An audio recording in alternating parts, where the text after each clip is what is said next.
Hablamos de Cervantes. Le llamaban el manco de Lepanto, pero no era manco.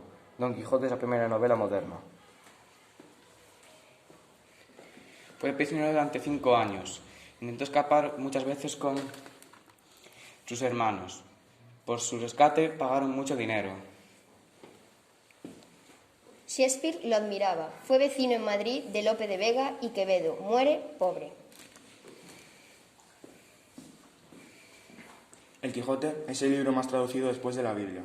El Quijote es el primer antihéroe del mundo.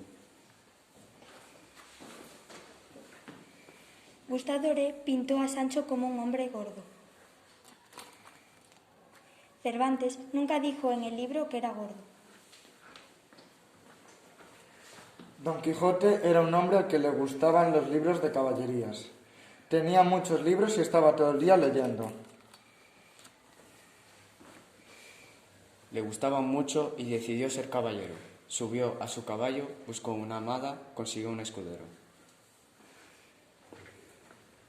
Comenzó su viaje para vivir grandes aventuras, como los caballeros